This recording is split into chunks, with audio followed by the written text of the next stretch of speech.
Assalamualaikum teman-teman. Perkenalkan, saya Apoteker Ana Husnita. Kembali lagi di catatan farmasi part pertama. Nah, kali ini saya akan berbagi ilmu-ilmu dasar dari farmasi. Nah, di sini saya sudah mencatatnya ya.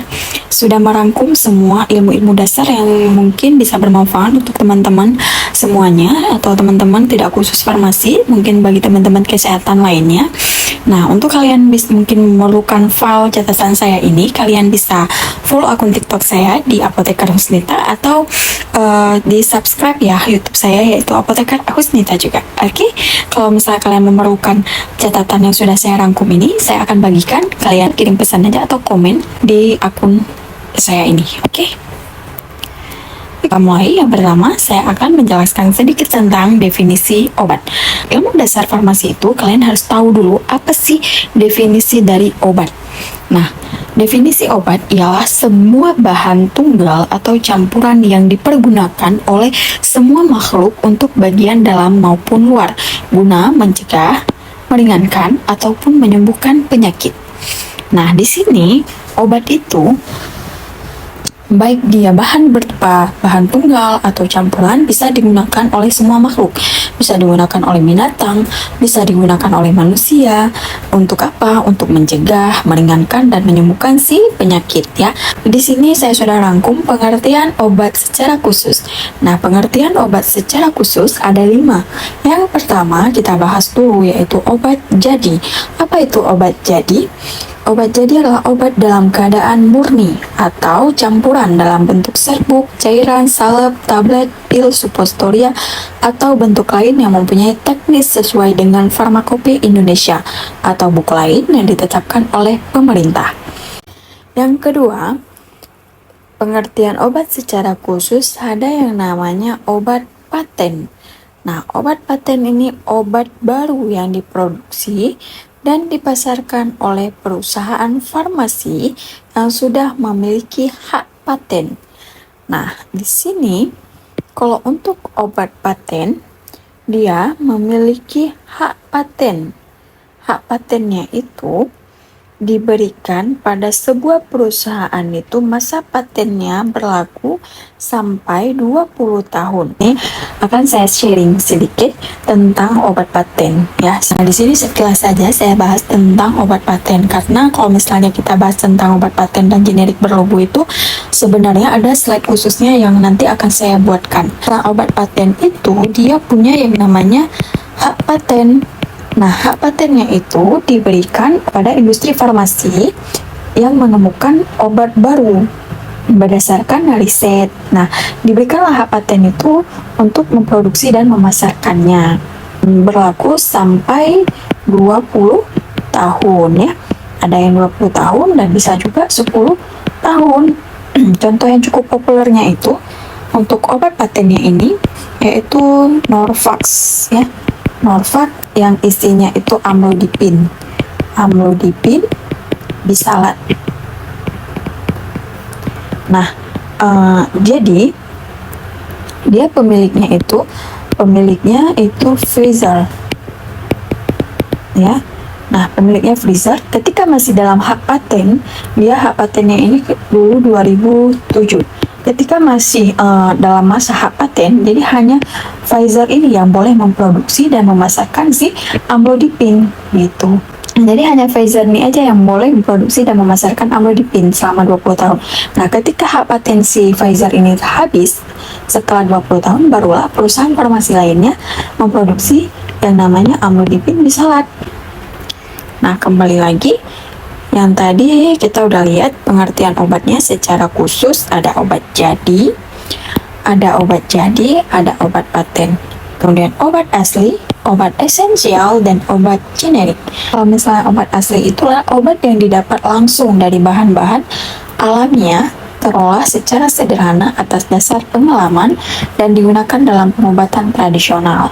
Jadi kalau misalnya obat asli itu masih obat yang bahan-bahan alami, seperti obat-obat herbal ya, masih obat-obat alami. Dia berdasarkan apa? Berdasarkan pengalaman atau empiris atau turun-temurun ya. gitu ya. Kemudian ada obat yang namanya obat esensial. Obat esensial adalah obat yang paling dibutuhkan dalam pelayanan kesehatan terbanyak dan tercantum dalam daftar obat esensial nasional atau disebut dengan DOEN, disingkat dengan DOEN ya, yang ditetapkan oleh Menteri Kesehatan. DOEN ini dia merupakan daftar obat terpilih ya, daftar obat terpilih yang paling dibutuhkan dan diupayakan tersedia di unit pelayanan kesehatan sesuai dengan fungsi dan tingkatnya. Jadi dalam hal ini hanya obat yang terbukti memberikan manfaat klinik paling besar, paling aman, paling ekonomis, dan paling sesuai dengan sistem pelayanan kesehatan yang ada yang dimasukkan sebagai obat esensial gitu. Tujuannya untuk apa? Tujuannya itu untuk meningkatkan ketepatan, keamanan, kerasionalan gitu ya. Jadi obatnya itu obat-obat yang memang dibutuhkan gitu, yang sangat dibutuhkan pada pelayanan kesehatan. Contohnya misalkan obat TB, ya, antibiotik, vaksin, obat-obat generik gitu. Obat-obat yang memang paling banyak dibutuhkan.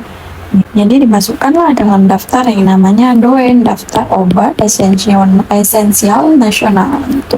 Kemudian ada yang namanya obat generik. Nah, obat generik itu obat dengan nama resmi yang ditetapkan dalam Farmakope Indonesia untuk zat berkhasiat yang dikandungnya. Obat generik ini ada dua lagi, ada obat generik berlogo, ada obat generik bermerek. Nah, nanti ini akan ada rangkuman khusus yang akan saya buat. Teman-teman, sebelum kita lanjutkan ke penggolongan obat, maka saya harapkan kepada teman-teman semuanya nih, jangan lupa nih follow akun TikTok saya yaitu Apoteker Husnita, dan jangan lupa di subscribe channel YouTube saya Apoteker Husnita. Terima kasih. Oke, lanjut ke penggolongan obat. Menurut kegunaannya, obat itu dapat dibagi menjadi 3. Yang pertama untuk menyembuhkan, yang kedua untuk mencegah, yang ketiga untuk diagnosa. Jadi menurut kegunaannya itu ada 3 pembagian obat. Nah, kemudian menurut cara menggunakan obat itu dapat dibagi menjadi 2, tuh untuk pemakaian dalam dan untuk pemakaian luar. Maksud dari pemakaian dalam ini, obat ini digunakan melalui oral, itu diminum dan diberi etiket putih. Jadi ini secara oral dan etiketnya putih. Kalau misalnya untuk pemakaian luar, maksudnya itu dia cara penggunaannya selain melalui oral, selain diminum dan diberi etiket warna biru ya. Jadi kalau misalnya yang ini diminum secara oral dan ini secara bukan oral ya, pemakaiannya itu biasanya injeksi. Untuk injeksi diberi etiket biru, kemudian topikal ya, kemudian mukosal, rektal, kemudian ada nasal, vaginal. Ini etiketnya biru dan pemakaiannya itu secara luar. Oke. Ada lagi misalnya apalagi ya, gargarisma, kemudian optal untuk mata, auricula, aurikal gitu ya. Itu etiketnya biru. Yang ini etiketnya putih. Oke, paham ya? Lanjut. Kalau misalnya menurut cara kerjanya, obat itu dibagi menjadi lokal dan sistemik. Maksudnya lokal yaitu dia bekerja pada jaringan setempat. Ini bekerja pada jaringan setempat, dia digunakan secara topikal. Pemakaiannya topikal, contohnya seperti salep, kemudian krim, ya, lini mentah, ya. Ini digunakan pada jaringan setempat. Kemudian ada secara sistemik. Maksudnya secara sistemik ini yaitu obat ini didistribusikan ke seluruh tubuh. Distribusikan seluruh tubuh. Nah, ini dia melalui saluran cerna ya, diminum, kemudian melalui lambung, melalui usus, kemudian di metabolisme di hati sampai di ekskresi. Ini pemakaiannya ini secara sistemik namanya gitu ya. Contohnya apa? Contohnya tablet, kemudian kapsul, pokoknya obat-obat yang diminum ya. Inilah yang dimaksud dengan sistemik. Oke. Kemudian lanjut Penggolongan obat berdasarkan Undang-Undang Kesehatan dibagi menjadi beberapa golongan. Yang pertama, ada obat narkotika. Nah, apa itu obat narkotika? Obat yang diperlukan dalam bidang pengobatan dan ilmu pengetahuan dan dapat pula menimbulkan ketergantungan yang sangat merugikan apabila dipergunakan tanpa pembatasan dan pengawasan. Jadi, dia ini bisa menyebabkan ketergantungan ya. Untuk obat-obat narkotika ini lambangnya itu medali warna merah. Oke, diingat ya. Dan dia untuk narkotika dibagi menjadi beberapa golongan. Ada 3 golongan narkotika ya. Yang pertama, narkotika golongan 1, dia hanya dapat digunakan untuk tujuan pengembangan ilmu pengetahuan dan tidak digunakan dalam terapi serta mempunyai potensi sangat tinggi mengakibatkan ketergantungan. Jadi untuk golongan 1 ini hanya untuk pengembangan ilmu pengetahuan. Contohnya opium, kokain, ganja, MDMA, sabu, tembakau, ini biasanya digunakan untuk pengembangan ilmu pengetahuan. Kemudian ada golongan kedua, ini digunakan sebagai pilihan terakhir dan dapat digunakan dalam terapi dan untuk tujuan pengembangan ilmu pengetahuan serta mempunyai potensi tinggi mengakibatkan ketergantungan. Kalau yang golongan 1 itu sangat tinggi ketergantungannya. Kalau misalnya yang golongan kedua potensinya tinggi. Contohnya untuk golongan kedua itu ada metadon, kemudian ada dextromorphida, ada petidin ya. Kemudian untuk golongan ketiga, dia narkotika berkhasiat pengobatan dan banyak digunakan dalam terapi. Dia banyak digunakan dalam terapi dan pengembangan ilmu. Dia potensinya untuk menyebabkan ketergantungan itu ringan. Contohnya kodein ya. Ini golongan yang ketiga ya. Kemudian kita lanjut, jangan lupa ya di follow akun TikTok saya dan di subscribe channel YouTube saya, Apoteker Husnita. Lanjut kita ke obat psikotropika. Nah, untuk obat psikotropika ini obat-obat yang mempengaruhi proses mental, merangsang dan atau menenangkan, mengubah pikiran dan perasaan seseorang. Ya, dia menyebabkan ketergantungan juga untuk psikotropika. Lambangnya itu untuk psikotropika lambangnya keras dan dia mempunyai 4 golongan. Yang pertama, golongan 1 itu tetap dia biasanya untuk golongan 1 untuk tujuan ilmu pengetahuan dan tidak digunakan dalam terapi. Kalau misalnya yang kedua ini untuk pengetahuan juga, dia potensinya kuat menyebabkan ketergantungan. Golongan ketiga ini bisa untuk pengetahuan juga mengakibatkan potensi sedang ketergantungannya. Kemudian untuk yang keempat inilah yang biasa digunakan ya. Psikotropika berkhasiat pengobatannya sangat luas dan digunakan dalam terapi, contoh itu diazepam, alprazolam gitu ya. Ini potensinya ringan menyebabkan ketergantungan. Nah, kita lanjut untuk penggolongan obat menurut undang-undang. Yang tadi yang pertama sudah ada obat narkotika dan obat psikotropika. Sekarang obat bebas terbatas. Apa sih obat bebas terbatas itu? Dia obat keras yang dapat diserahkan tanpa resep dokter dengan penyerahan dalam bungkus aslinya dan diberi tanda P1 sampai P6. Maksudnya ini adalah peringatan 1 sampai 6. Peringatan P1 dan P6 ini terdapat di bagian bungkus asli dari obat bebas terbatas.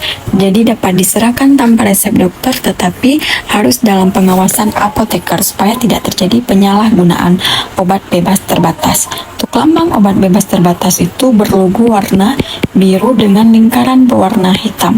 Oke, untuk P nomor 1, peringatan nomor 1 kita lihat di sini, bacalah aturan pemakaiannya.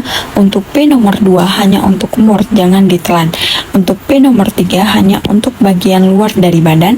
P nomor 4 hanya untuk dibakar dan P nomor 5 tidak boleh ditelan.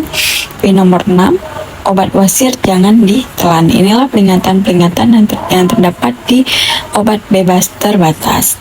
Ini bisa dilihat di bungkus aslinya, biasanya di belakangnya ya. Kalau misalnya ada logo yang warna biru, perhatikan peringatannya gitu ya. Kemudian untuk obat bebas itu obat yang dapat dibeli secara bebas dan tidak membahayakan bagi si pemakai. Diberi tanda lingkaran hijau dengan tepi berwarna hitam. Ini bisa dibeli bebas. Dia lambangnya itu berwarna hijau. Ya, yang tadi berwarna biru, kalau untuk bebas berwarna hijau dengan tepinya juga berwarna hitam. Oke, semoga bisa bermanfaat untuk teman-teman semuanya. Oke, sekian dulu untuk part pertamanya. Semoga bermanfaat untuk teman-teman semuanya rangkuman yang sudah saya rangkum ini. Dan jika kalian memerlukan rangkuman yang sudah saya buat ini, bisa kalian DM atau komen di akun saya, bisa di akun TikTok maupun di akun channel YouTube saya. Dan saya harapkan kepada teman-teman semuanya untuk saya bisa bersemangat membuat rangkuman tentang catatan farmasi, maka saya harapkan kepada teman-teman untuk dapat memfollow akun TikTok saya di Apoteker Husnita, dan jangan lupa di subscribe channel YouTube saya itu Apoteker Husnita. Okay, see you next video and bye bye.